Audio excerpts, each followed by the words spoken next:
അസ്സാം വലൈക്കും വറഹ്മത്തുള്ളാ. എൻ്റെ പേര് ആമിന, സ്ഥലം വിളപ്പിൽശാല. എനിക്ക് ചോദിക്കാനുള്ള ചോദ്യം നമ്മുടെ ഇപ്പോഴത്തെ തലമുറയെ കാർന്നു തിന്ന ലഹരിയെക്കുറിച്ചാണ്. ഇസ്ലാമികപരമായി നമ്മുടെ മക്കൾക്ക് കൊടുക്കാവുന്നൊരു സന്ദേശം. വിശുദ്ധ ദീൻ അഥവാ മഖാസിദു ശരിയ എന്ന് പറയും. ശരീഅത്തിന്റെ താല്പര്യം നമുക്കറിയാം. എപ്പോഴും ശരീഅത്ത് വിവാദങ്ങൾ ലോകത്ത് രൂപപ്പെടാറുണ്ട്. ശരീഅത്ത് എന്താണെന്ന് മനസ്സിലാക്കാത്തത് കൊണ്ടും ശരീഅത്തിന്റെ താല്പര്യം എന്തെന്ന് അറിയാത്തത് കൊണ്ടും രൂപപ്പെടുന്നതാണ് ശരീഅത്ത് വിരുദ്ധ വിവാദങ്ങൾ. ശരീഅത്ത് വിരുദ്ധ വിവാദങ്ങൾ ഉണ്ടാകുന്നത് മാത്രമല്ല, മതവിരുദ്ധമായ അല്ലെങ്കിൽ മതത്തോട് വിമുക്തി ഉണ്ടാക്കുന്ന, വിരോധമുണ്ടാക്കുന്ന രൂപത്തിലുള്ള പ്രവർത്തനങ്ങൾ നമ്മുടെ നാട്ടിൽ കാണാൻ സാധിക്കും. എന്തുകൊണ്ടെന്ന് ചോദിച്ചാൽ ദീനിന്റെ ലക്ഷ്യം എന്തെന്ന് അറിയാത്തത് കൊണ്ടാണ്. മഖാസിദു ശരിയ അഥവാ അള്ളാഹുവിന്റെ ദീനിനെ സംബന്ധിച്ചിടത്തോളം ദീനിന് അതിൻ്റെതായ ചില ലക്ഷ്യങ്ങളുണ്ട്. ആ ലക്ഷ്യങ്ങൾ ഖംസത്തുൻ, 5 എണ്ണമാണ് എന്ന് പണ്ഡിതന്മാർ വിശദീകരിച്ചത് കാണാൻ സാധിക്കും. അഥവാ ദീനുൽ ഇസ്ലാമിന്റെ ശരീഅത്തിന്റെ ലക്ഷ്യങ്ങൾ 5 ആണ്. ആ 5 കാര്യങ്ങളിൽ ഒന്നാമത്തത് ഹിഫ്ദുദ്ദീൻ, ഒരാളുടെ ദീനീയായ കാര്യങ്ങളുടെ സംരക്ഷണമാണ്. അവന്റെ ഇബാദത്തുകൾ, ആരാധനാമുറകൾ, സംസ്കാരങ്ങൾ, ആചാരങ്ങൾ, അനുഷ്ഠാനങ്ങൾ, അവിടെ കൃത്യമായ നിലപാടുണ്ട്. ദീനിൻ്റെതായ നിലപാട്. അവനെ സംബന്ധിച്ചിടത്തോളം സമയബന്ധിതമായ കാര്യങ്ങളുണ്ട്. സമയബന്ധിതം എന്ന് പറഞ്ഞാൽ നമസ്കാരം, ഓരോ ദിവസത്തെയും നിസ്കാരങ്ങൾ, അതിൻ്റെ ക്രമങ്ങൾ, വർഷത്തിൽ നിർവഹിക്കുന്ന നിർബന്ധമായ ഹജ്ജ്, റമദാനിലെ നോമ്പ്, അതോടൊപ്പം തന്നെ ദുൽഹിജ്ജിൽ നിർവഹിക്കുന്ന ഹജ്ജ് എന്ന് തുടങ്ങി ഒരു മനുഷ്യൻ ഉണർന്നത് മുതൽ ഉറങ്ങുന്നത് വരെ അവനെ സംബന്ധിച്ചിടത്തോളം അവൻ്റെ ജീവിതത്തിൽ അവൻ നിർവഹിക്കുന്ന ദീനീയായ മുഴുവൻ സംഗതികളും, അദ്കാറുകൾ, സ്വലാത്തുകൾ എന്ന് വേണ്ട അവൻ്റെ ജീവിതത്തിൽ പാലിക്കുന്ന മുഴുവൻ കാര്യങ്ങളെയും സംരക്ഷിക്കുക. അത് ദീനിൻ്റെ മഖാസിദുകളിൽ ഒന്നാമത്തതാണ്. രണ്ടാമത്തത് ഹിഫ്ദുൽ അഖൽ എന്നതാണ്. ഒരു മനുഷ്യന്റെ ബുദ്ധിയെ, അവൻ്റെ അഖലിനെ സംരക്ഷിക്കേണ്ടത് ദീനിൻ്റെ താല്പര്യമാണ്. വിശുദ്ധ ദീനിന്റെ താല്പര്യം ഒരു മനുഷ്യന്റെ അഖലിനെ സംരക്ഷിക്കുക. എൻ്റെ ബുദ്ധി മറിക്കുന്ന, അല്ലെങ്കിൽ എൻ്റെ ബുദ്ധിക്ക് ആ ബുദ്ധിയുടെ സ്ഥാനം തെറ്റിക്കുന്നതെല്ലാം അള്ളാഹു എനിക്ക് ഹറാമാക്കി. അതുകൊണ്ടാണ് ലഹരിയുടെ വിഷയത്തിൽ ഏറ്റവും ശക്തവും യുക്തിപരവും അതുപോലെ തന്നെ ഏറ്റവും വ്യക്തവുമായ ഒരു നിലപാട് സ്വീകരിച്ച മതമാണ് ദീനുൽ ഇസ്ലാം. ഒരു മനുഷ്യന്റെ ബുദ്ധി മറയുന്ന അല്ലെങ്കിൽ ബുദ്ധി മറിക്കുന്ന, അവന്റെ സ്വബോധം നഷ്ടപ്പെടുന്ന ഏതെല്ലാം വസ്തുക്കളുണ്ടോ ആ വസ്തുക്കൾക്ക് പറയുന്ന പേരാണ് അറബിയിൽ ഖംർ. ഖംർ എന്ന് പറഞ്ഞാൽ പഴയ കാലഘട്ടത്തിൽ നമ്മുടെ തെങ്ങിൽ നിന്ന് ചെത്തിയെടുക്കുന്ന കള്ള് കൊണ്ടുപോയി അത് സൂക്ഷിച്ച് അതിനെ സുർക്കയാക്കി പിന്നെ മറ്റെന്തൊക്കെയോ ചേർത്ത് അതിനെ കള്ളാക്കി, ആ കള്ള് എന്നതിന് അറബിയിൽ പറയുന്ന പേരല്ല ഖംർ. അതിനും പറയും ഖംർ, പക്ഷെ അത് മാത്രമല്ല ഖംർ. അത് നൽകപ്പെട്ട വിശദീകരണം തന്നെ. ഖംർ എന്ന് പറഞ്ഞാൽ മനുഷ്യന്റെ ബുദ്ധിയെ മറക്കുന്നതെല്ലാം. അതിലെന്തുണ്ടെങ്കിലും, അതിന് പുകയിലൂടെയാണെങ്കിലും, ഇനി അതല്ല മറ്റേതെങ്കിലും പൊടിയിലൂടെയാണെങ്കിലും, അതല്ലെങ്കിൽ മറ്റേതെങ്കിലും ദ്രാവങ്ങൾ ഉപയോഗിച്ചുകൊണ്ടാണെങ്കിലും, മനുഷ്യ ബുദ്ധിയെ തകർക്കുന്നതെല്ലാം അള്ളാഹു ഹറാമാക്കി. ഇങ്ങനെ ഒരു വ്യക്തമായ നിലപാട് ഈ വിഷയത്തിൽ 14 മുമ്പ് ലോകത്തോട് പ്രഖ്യാപിച്ച മതത്തിന്റെ പേരാണ് ദീനുൽ ഇസ്ലാം. കോടാനക്കോടി മുസ്ലിമീങ്ങൾ ലോകത്തിന്റെ അട്ടദിക്കുകളിൽ ജീവിക്കുന്നുണ്ട്. ആ ലോകത്തിന്റെ അട്ടദിക്കുകളിൽ ജീവിക്കുന്ന കോടാനക്കോടി മുസ്ലിമീങ്ങൾ, അവരിൽ ബഹുഭൂരിപക്ഷവും മദ്യപാനം ഉപേക്ഷിച്ചത്, ലഹരി ഉപേക്ഷിച്ചത്, അവരെ സംബന്ധിച്ചിടത്തോളം മതം അവരെ അതുകൊണ്ട് വിലക്കി എന്നുള്ളത് കൊണ്ടാണ്. ദീനത് വിലക്കി. പലപ്പോഴും സംസ്കാരത്തിന്റെയും ആർഭാടത്തിന്റെയും അതുപോലെ തന്നെ പുരോഗതിയുടെയും ഒക്കെ അടയാളമായി മദ്യത്തെയും അതുപോലെ തന്നെ ലഹരി പദാർത്ഥങ്ങളെയൊക്കെ പരിചയപ്പെടുത്തപ്പെട്ട അവസ്ഥയുണ്ടായിട്ടുണ്ട് നമ്മുടെ നാട്ടിൽ പോലും. പഞ്ചനക്ഷത്ര ഹോട്ടലുകളിൽ മദ്യം വിളമ്പുന്ന സാഹചര്യമുണ്ട്. അഥവാ സമൂഹത്തിലെ ഉയർന്ന കാറ്റഗറിയിൽ ഉപയോഗിക്കപ്പെടുന്ന ഒന്നായി മദ്യത്തെ അവതരിപ്പിക്കുന്ന ആ രൂപം പോലും ഉണ്ടായിട്ടുണ്ട്, ഇന്നുമുണ്ട്. പക്ഷെ ഇതെല്ലാം ലോകത്ത് പലതരത്തിൽ രൂപപ്പെട്ടപ്പോഴും വിശുദ്ധ ദീൻ വളരെ കൃത്യമായി പറഞ്ഞു, നിങ്ങൾ മദ്യപിക്കരുതെന്നല്ല, മദ്യം വിളമ്പുന്ന പന്തിയിൽ നിങ്ങൾ ഇരിക്കരുത്. മദ്യം വിളമ്പുന്ന ഒരിടമുണ്ടെങ്കിൽ അവിടെ ഞാനിതാ മദ്യം കുടിക്കില്ല, ഞാൻ അവിടെ മറ്റു പലതുമാണ് ഭക്ഷിക്കുന്നത്, മദ്യം എനിക്ക് വേണ്ട, ഞാൻ മുസ്ലിമാണ്, ഹറാമാണ് എന്ന് പറയാൻ മുസ്ലിമിനോട് കൽപ്പിച്ചില്ലെന്ന് മാത്രമല്ല, വളരെ കൃത്യമായി ദീൻ പറഞ്ഞു, മദ്യം വിളമ്പുന്നിടത്ത് നീ ഹലാലായ ഭക്ഷണമാണ്, എന്ത് ഭക്ഷണമാണെന്ന് പറഞ്ഞാലും മദ്യം വിളമ്പുന്ന സദസ്സിലിരുന്ന് ഭക്ഷണം കഴിക്കരുത് എന്ന് പഠിപ്പിച്ച മതത്തിന്റെ പേരാണ് ഇസ്ലാം. ഇനി മാത്രമല്ല, ലോഡിങ് പോലെ ഞാനൊരു INTUC അല്ലെങ്കിൽ CIT-യുടെയോ തൊഴിലാളിയാണെന്ന് സങ്കല്പിക്കുക. ലോഡിറക്കേണ്ടി വരികയാണ്. എന്ത്? മദ്യം അല്ലെങ്കിൽ ബാറിന്റെ മുന്നിൽ ലോഡിറക്കേണ്ടി വന്നാൽ അള്ളാഹുവിന്റെ റസൂല് പറഞ്ഞു, ലഅനല്ലാഹ്, അള്ളാഹുവിന്റെ ശാപകോപങ്ങൾക്ക് വിധേയമാകും. ആര്? കള്ളു കുടിക്കുന്നവനല്ല, നേരെ മറിച്ച് ലോഡിങ്ങുകാരൻ, മദ്യമിറക്കുന്നവൻ പോലും. എന്നുവെച്ചാൽ ആ നിലയിൽ പോലും അതുമായി ബന്ധപ്പെടരുത് എന്ന് പഠിപ്പിച്ച മതമാണ് ദീനുൽ ഇസ്ലാം. കാരണം മനുഷ്യന്റെ ബുദ്ധി സ്വബോധം നിലനിർത്തുന്നതിൽ അത്രത്തോളം കണിശതയുണ്ട് അള്ളാഹുവിന്റെ മതത്തിന്. അതാണ് മനുഷ്യബുദ്ധിയെ മറക്കുന്നത് അല്ലെങ്കിൽ മനുഷ്യന്റെ സ്വബോധം നഷ്ടപ്പെടുത്തുന്നതിനെ മുഴുവനും അള്ളാഹു ഹറാമാക്കി 114 മുമ്പ്. പക്ഷെ കാലം വൈകിയാണ് തിരിച്ചറിയുന്നത്. ഇവിടെ നമ്മൾ മനസ്സിലാക്കണം, ഇവിടെ നമ്മൾ തിരിച്ചറിയേണ്ട ഒരു കാര്യമുണ്ട്. അള്ളാഹുവിന്റെ ദീൻ നമ്മെ സംരക്ഷിക്കുകയായിരുന്നു, എല്ലാവിധ കൊള്ളരുതായ്മകളിൽ നിന്നും സംരക്ഷിക്കുകയായിരുന്നു. ഇന്നല്ലാഹ യഅ്മുറു ബിൽ അദ്ലി വൽ ഇഹ്സാൻ വഇതാഇ ദിൽ ഖുർബാ വയൻഹാ അനിൽ ഫഹ്ശാഇ വൽ മുൻകരി വൽ ബഗ്യി യഇദുകും ലഅല്ലകും തദക്കറൂൻ.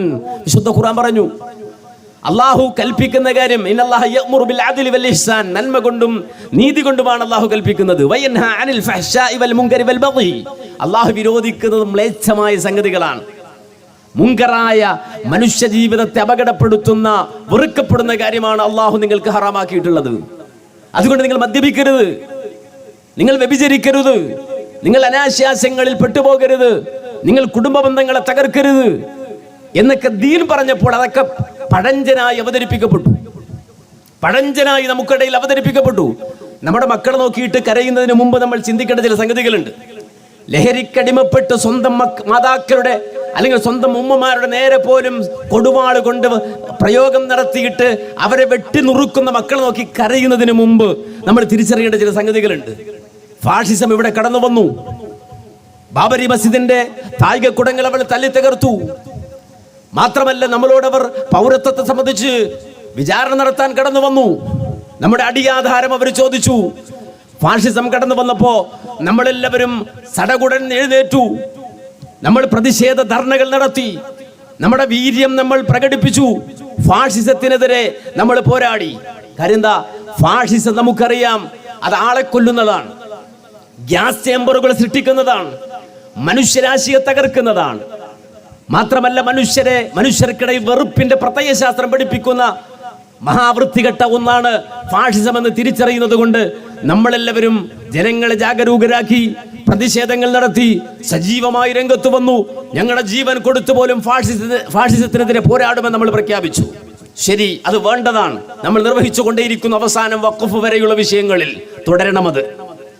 പക്ഷേ ഇവിടെ നാം മനസ്സിലാക്കണം, ഫാഷിസത്തോട് ഈ രൂപത്തിൽ പ്രതിരോധിച്ച നമ്മൾ മറുഭാഗത്തുകൂടി വേറൊന്നു വന്നു. അതെന്തായിരുന്നു? ലിബറലിസം ആയിരുന്നു. ഫാഷിസത്തെ പ്രതിരോധിച്ച നമ്മൾ ഒരിക്കലും ലിബറലിസത്തെ പ്രതിരോധിച്ചില്ലെന്ന് മാത്രമല്ല, നമ്മളത് പുൽകി. നമ്മിൽ പല വീടുകളും, നമ്മുടെ മക്കളിൽ പലരും, നമ്മുടെ ഉമ്മമാരിൽ പലരും, നമ്മിൽ പലരും ആ ലിബറലിസത്തെ പുൽകി. കാരണം ലിബറലിസം കടന്നു വന്നത് ഒരിക്കലും കൊല്ലുമെന്ന് പറഞ്ഞുകൊണ്ടല്ല, പള്ളി പൊളിക്കുമെന്ന് പറഞ്ഞുകൊണ്ടല്ല, നിന്നെ തകർക്കുമെന്ന് പറഞ്ഞുകൊണ്ടല്ല, ഇക്കിളിയിട്ടുകൊണ്ടും എന്റർടൈൻമെന്റ് ചെയ്യിച്ചുകൊണ്ടുമാണ് ഈ പറയുന്ന ലിബറലിസം നമുക്കിടയിലേക്ക് കടന്നു വന്നത്. അവർ നമ്മുടെ മക്കളുടെ അടുക്കിലേക്ക് വന്നിട്ട് പറഞ്ഞു, നിങ്ങൾക്ക് സ്വാതന്ത്ര്യം വേണോ? ഈ അങ്ങേറ്റം പ്രയാസകരമായ മതത്തിന്റെ വേലിക്കെട്ടുകൾ പൊളിച്ച് പുറത്തേക്ക് പോവാ. സ്വാതന്ത്ര്യത്തിന്റെ ലോകമുണ്ട്. മക്കനയിട്ട് സ്വന്തം അഭിമാനം സംരക്ഷിച്ച് നമ്മുടെ കലാലയങ്ങളിലേക്ക് എൻട്രൻസ് പാസ്സാകാൻ, പ്ലസ് വണ്ണും പ്ലസ് ടുവും പഠിക്കാൻ, അതുപോലെ തന്നെ നമ്മുടെ ക്യാമ്പസുകളിൽ ഉയർന്ന വിദ്യാഭ്യാസം നേടാൻ ചെന്ന് നമ്മുടെ മക്കളെ വിളിച്ച് മാന്യമായി പർദ്ദ എന്ന് മക്കളെ വിളിച്ചിട്ട് പറഞ്ഞു, എന്തിനാണ് നീ ചാക്കിന്റെ ഉള്ളിൽ കയറിയിരിക്കുന്നത്? ഞങ്ങൾ വിഹരിക്കുന്ന ലോകം കണ്ടില്ലേ? സ്വാതന്ത്ര്യത്തിന്റെ ലോകമുണ്ട്. മൈ ബോഡി മൈ ചോയ്സ് എന്ന് വിളിച്ചു പറഞ്ഞ് ആ സ്വാതന്ത്ര്യത്തിന്റെ ലോകത്തേക്ക് പറന്നുവാ എന്നവർ ആവശ്യപ്പെട്ടപ്പോ ഇവരെങ്ങോട്ടാണ് കൊണ്ടുപോകുന്നത് എന്നറിയാതെ വലിയൊരു സ്വാതന്ത്ര്യത്തിന്റെ ലോകം ഞങ്ങൾക്കായി തുറക്കപ്പെട്ടു എന്ന തെറ്റിദ്ധാരണയിൽ അവരുടെ വസ്ത്രങ്ങൾ ഊരിമാറ്റി അവരിതാ ചാടി പുറത്തിറങ്ങി. പാതിരാത്രികളിൽ അവർക്ക് വേണ്ടി ഹബ്ബുകളും പബ്ബുകളും തുറന്നു വെച്ചു, പ്രത്യേകിച്ച് പെൺകുട്ടികൾക്ക് വേണ്ടി. ആ പബ്ബുകളിലേക്കും ഹബ്ബുകളിലേക്കും കടന്നു ചെന്ന 7 സ്റ്റാർ ഫെസിലിറ്റിയുള്ള ആ ഇടങ്ങളിൽ നമ്മുടെ പെൺമക്കൾക്ക് ഒരു രാത്രി മുഴുവൻ ഡിന്നർ ഫ്രീ ആയി കൊടുത്തു. ലിബറലിസം ഈ രൂപത്തിൽ സ്വാതന്ത്ര്യത്തിന്റെ വാതിലുകൾ തുറന്നിട്ടപ്പോ പല ആളുകളും വിചാരിച്ചത് ഇനി എന്തിന് മതം, ഇനി എന്തിന് ദീൻ, ഇനി എന്തല്ല എന്നൊക്കെ ചോദിച്ചുകൊണ്ട് മതത്തെ തന്നെയും തെറിവിളിച്ചുകൊണ്ട് കടന്നുപോയ ആളുകളുണ്ട്. പക്ഷെ നിങ്ങൾ മനസ്സിലാക്കണം, ഈ ലിബറലിസ്റ്റുകൾ സ്വാതന്ത്ര്യത്തിന്റെ പേര് പറഞ്ഞ് പുറത്തിറക്കിയ നമ്മുടെ മക്കളുടെ കയ്യിൽ വെച്ചു കൊടുത്തത് പഴയ കാലഘട്ടത്തിൽ ആളുകൾ ഉപയോഗിച്ച് മത്തടിച്ച് റോട്ടിൽ കിടക്കുന്ന കള്ളായിരുന്നില്ല, കഞ്ചാവായിരുന്നില്ല. അതിനേക്കാൾ മാരകമായ സിൻഡിക്കേറ്റ് ലഹരികൾ അവരുടെ കയ്യിൽ വെച്ചു കൊടുത്തു. മാരകമായ ലഹരികൾ അവരുടെ കയ്യിൽ വെച്ചു കൊടുത്തു. ആ ലഹരി ഉപയോഗിച്ചുകൊണ്ട് മൂക്ക് തകർന്നവരായി, ഉള്ളു തകർന്നവരായി, കരൾ തകർന്നവരായി, അതുപോലെ തന്നെ കിഡ്നി തകർന്നവരായി അവർ മാറി. ഈ രൂപത്തിൽ മാരകമായ ലഹരി അവരുടെ കയ്യിൽ വെച്ചു കൊടുത്തു. സ്വാതന്ത്ര്യത്തിന്റെ പേര് പറഞ്ഞ മക്കളുടെ കയ്യിൽ, പറന്നു ചെന്ന മക്കളുടെ കയ്യിൽ, വിവാഹം വേണ്ടെന്ന് പോലും വാദിച്ച മക്കളുടെ കയ്യിൽ അവർ വ്യഭിചാരശാലകൾ തുറന്നു വെച്ചു. എന്തിനാണ് വിവാഹം? വാപ്പ അധ്വാനിക്കുന്നതും പ്രയാസപ്പെടുന്നതും കണ്ടില്ലേ? ഉമ്മയുടെ മുഖത്തെ കല കണ്ടില്ലേ? അവരെത്രമാത്രം പ്രയാസപ്പെടുന്നത് കണ്ടില്ലേ? നമ്മൾ എന്തിനീ കഷ്ടപ്പാട് സഹിക്കണം?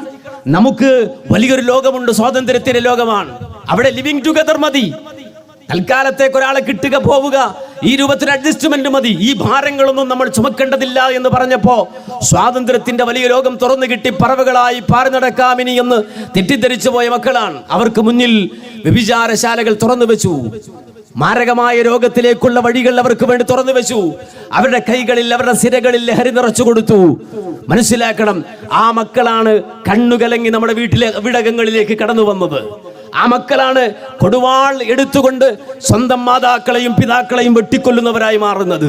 ഇന്ന് സമൂഹം ഒന്നടങ്കം ചോദിക്കുന്നു, ഗവൺമെന്റുകൾ ചോദിക്കുന്നു, അതുപോലെ തന്നെ സംഘടനകൾ ചോദിക്കുന്നു, എങ്ങനെ നമ്മുടെ മക്കളെ തിരിച്ചു പിടിക്കുമെന്ന്. എവിടെ പോയി ലിബറലിസ്റ്റുകൾ? അവരോട് പറ. മൈ ബോഡി മൈ ചോയ്സ് എന്നൊക്കെ മുദ്രാവാക്യം പഠിപ്പിച്ച് ഈ പറയുന്ന സർവ്വ തെമ്മാടിത്തരത്തിലേക്കുമുള്ള വാതിലുകൾ തുറന്നു കൊടുത്ത ഈ ലിബറലിസ്റ്റ് വാദികൾ എവിടെ? നമ്മുടെ മക്കളെ തിരിച്ചു തരാൻ അവരുണ്ടോ? ഇല്ല, അവർ ഈ വഴിക്ക് വരില്ല. നേരെ മറിച്ച് വിശുദ്ധ ഖുർആൻ പറഞ്ഞതുപോലെ ഈ മദ്യവും അതുപോലെ തന്നെ ചൂതാട്ടവും നിങ്ങളെ കൊണ്ടുപോയി എത്തിക്കുന്നത് പരസ്പരമുള്ള വിദ്വേഷം, അതുപോലെ തന്നെ കൊലപാതകങ്ങൾ, അക്രമങ്ങൾ മാത്രമല്ല ഉമ്മുൽ ഖബായിസ്, ഏതെല്ലാം കൊള്ളരുതായ്മകളുണ്ടോ ആ സർവ്വ കൊള്ളരുതായ്മകളുടെയും കവാടം നിങ്ങൾക്ക് മുന്നിൽ തുറക്കുന്ന ഏറ്റവും വലിയ വിപത്താണ് ലഹരി എന്ന് ദീൻ പഠിപ്പിച്ചപ്പോ അത് സ്വാതന്ത്ര്യത്തെ ഹനിക്കലായി അവതരിപ്പിച്ചുകൊണ്ട് ലിബറലിസ്റ്റ് ചിന്തയുടെ പിന്നാലെ പോയ ആളുകൾ ഇന്ന് മാരക ലഹരിയിൽ അകപ്പെട്ടുകൊണ്ട്, അടിമപ്പെട്ടുകൊണ്ട് സമൂഹത്തിലെ ക്രിമിനലുകളായി മാറുകയാണ്. ഇവിടെ എന്താ പരിഹാരം? എന്ത് ഈ സമൂഹത്തോട് പറയാനുള്ളത് എന്ന് ചോദിച്ചാൽ ഒറ്റ മറുപടിയേ ഉള്ളൂ, ഫഫിറു ഇലല്ലാഹ്. അള്ളാഹുവിലേക്ക് തിരിച്ചു പോവുക, ദീനിലേക്ക് തിരിച്ചു പോവുക.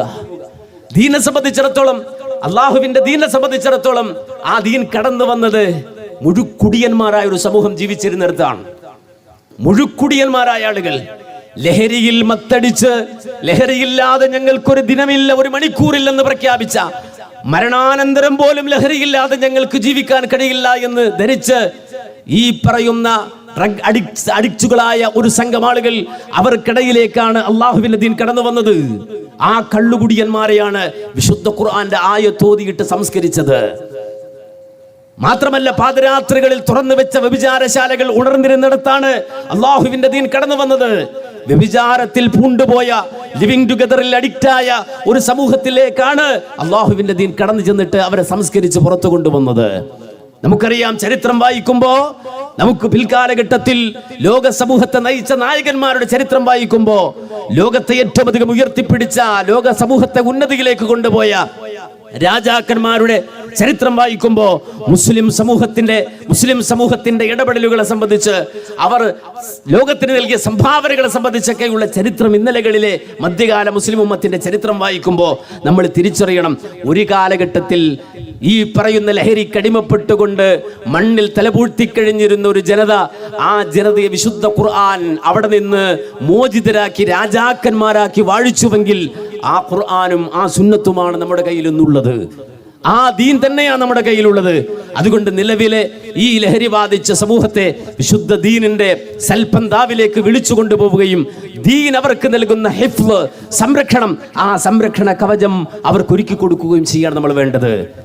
ആ സംരക്ഷണ കവചം അവർക്ക് തീർത്തു കൊടുത്താൽ അടിസ്ഥാനപരമായി 5 കാര്യങ്ങളിൽ സംരക്ഷണം അവർക്കുണ്ടാകും.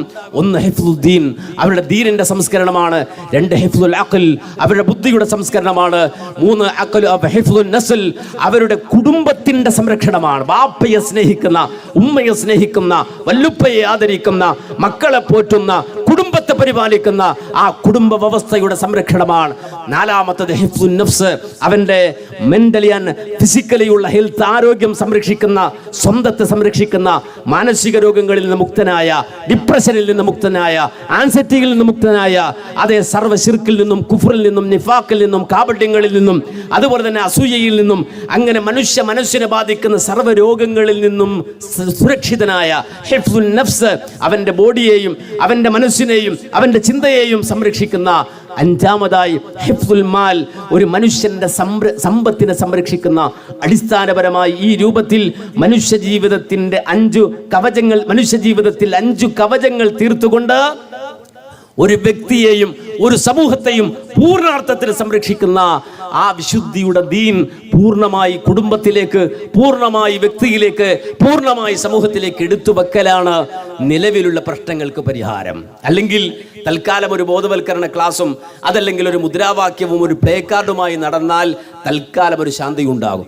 ആ പ്ലേ കാർഡുമായി നടക്കുമ്പോൾ തന്നെ ഈ ഏറ്റവും വലിയ റവന്യൂ വരുമാനം നമ്മുടെ ഗവൺമെന്റിന് കിട്ടുന്നത് മദ്യശാലകളിലൂടെയാണ് എന്നുള്ള വൈരുദ്ധ്യം അവിടെ നിലനിൽക്കുകയും ചെയ്യും. കള്ളുകുടിക്കാനുള്ള എല്ലാ സംവിധാനങ്ങളും അല്ലെങ്കിൽ ലഹരിക്കുള്ള എല്ലാ സംവിധാനങ്ങളും തുറന്നു വെക്കുകയും ആ തുറന്നു വെക്കപ്പെട്ട ഒരു സംവിധാനത്തിൽ നിന്നുകൊണ്ട് തന്നെ ലഹരിക്കെതിരെ മുദ്രാവാക്യം വിളിക്കുകയും തൽക്കാലം എന്തെങ്കിലും മുട്ടുശാന്തിക്ക് വേണ്ടി കുറച്ച് അറസ്റ്റുകളുമൊക്കെയായി മുന്നോട്ട് പോവുകയും ചെയ്യുന്ന ഒരു സാഹചര്യം മാത്രമാണ് നിൽക്കുന്നതെങ്കിൽ ലഹരിമുക്ത കേരളം സാധ്യമല്ല. നേരെ മറിച്ച് അതേ ഒരു ബാറിൽ ഒരു മുസ്ലിം പോയി നിന്നാലും അവൻ പറയും, ഞാൻ മദ്യപിക്കില്ല. എന്തുകൊണ്ട്? ഇന്നനി മിനൽ മുസ്ലിമീൻ, ഞാൻ മുസ്ലിമാണ്. അവന്റെ കയ്യിൽ ചരസുമായി അല്ലെങ്കിൽ MDMA-യുമായി അല്ലെങ്കിൽ മറ്റേതെങ്കിലും ലഹരി വസ്തുക്കളുമായി ഒരുത്തൻ സമീപിച്ചാൽ അവൻ അതിൻ്റെ പണം അതല്ലെങ്കിൽ അതിൻ്റെ ഒരു കേറിറായി മാറി അതുകൊണ്ട് വിറ്റ് കൊണ്ടുവന്നാൽ പണം നിനക്ക് കിട്ടുമെന്ന് പറഞ്ഞാൽ അവൻ പറയും, എനിക്കിത് നിഷിദ്ധമാണ്, ഹറാമാണ്, ഞാനിത് ചെയ്യില്ല. 1 കോടി കിട്ടി എന്ന് പറഞ്ഞാലും അല്ല കോടാനക്കോടി കിട്ടി എന്ന് പറഞ്ഞാലും ഇന്നനീ മിനൽ മുസ്ലിമീൻ, ഇത് എനിക്ക് ദീൻ വിലക്കിയതാണ് എന്ന് പറഞ്ഞ് അതിൽ നിന്ന് ഒഴിഞ്ഞു പോരുന്ന ആ ഒരു സംസ്കാരം തീർച്ചയായും നമ്മുടെ മക്കൾക്ക് പകർന്നു കൊടുക്കാനും ആ ഒരു ദീനിയായ ചുറ്റുവട്ടങ്ങളിൽ അവരെ ജീവിക്കുവാനും കാനേശുമാരി കണക്കിൽ മാത്രം മുസ്ലിമായി എഴുതിയിട്ട് ഇസ്ലാമിക വിരുദ്ധ ജീവിതം നയിക്കുന്ന ഒരു സാഹചര്യത്തിൽ നിന്ന് അഥവാ എക്സ് മുസ്ലിം എന്ന പേര് സ്വീകരിച്ച് അല്ലെങ്കിൽ സ്വീകരിക്കാതെ ഇസ്ലാമിൽ നിന്ന് പുറം ചാടി ജീവിക്കുന്ന ഒരു സാഹചര്യത്തിൽ നിന്ന് ഒഴിവായി ദീൻ പുൽകുന്ന, ഈമാൻ പുൽകുന്ന, തഖ്വ പുൽകുന്ന, പാദരാത്രിയിൽ അതേ സ്വന്തം മകളോട് പാലിൽ വെള്ളം ചേർക്കാൻ ഉമ്മ കൽപ്പിക്കുമ്പോൾ പോലും ഈ നാട്ടിൽ ഇത് പാടില്ലെന്ന് നമുക്ക് അറിഞ്ഞുകൂടെ എന്ന് മകൾ ചോദിക്കുമ്പോൾ ഈ പാദരാത്രിയിൽ നമ്മുടെ വീടിൻ്റെ അകത്തളത്തിൽ ഈ അടുക്കളയിൽ ഈ പാത്രത്തിലേക്ക് ഒരൽപ്പം വെള്ളമൊഴിച്ചാൽ ഏത് ഭരണാധികാരി അറിയാനാണ്, ഏത് പോലീസ് അറിയാനാണ്, ഏത് പട്ടാളം അറിയാനാണെന്ന് പാദരാത്രിയിൽ അടുക്കളയിൽ ഇരുന്നു കൊണ്ട് ഉമ്മ മകളോട് കുറുകിക്കൊടുക്കുമ്പോൾ മകൾ ചോദിച്ച ചോദ്യമില്ലേ, ഒരു രാജാവിനെയും അല്ലെങ്കിൽ ഒരു പോലീസിനെയും ഒരു പട്ടാളക്കാരനെയും നമുക്ക് നമ്മുടേതായ ഈ ഒരു രഹസ്യത്തിൽ നിന്ന് മാറ്റി നിർത്താൻ കഴിഞ്ഞാലും അല്ലാഹു റബ്ബ് അവനിത് കാണുന്നില്ലേ ഉമ്മ, അവന്റെ കണ്ണു മറക്കാൻ നമുക്ക് കഴിയില്ലല്ലോ എന്ന് ചോദിച്ച മകളുടെ മാനസികമായ ഈമാനികമായ അഭിനിവേശത്തിലേക്ക് ഉയർന്നുകൊണ്ട് പരിഹാരം കാണാൻ നമുക്ക് സാധിച്ചാൽ നമ്മെ സംബന്ധിച്ചിടത്തോളം സുരക്ഷിതമായി ജീവിച്ച് സലാമായി ഏറ്റവും സമാധാനത്തിൽ മരിക്കാൻ നമുക്ക് സാധിക്കും. അല്ലാഹു തൗഫീഖ് തന്ന് അനുഗ്രഹിക്കുമാറാകട്ടെ.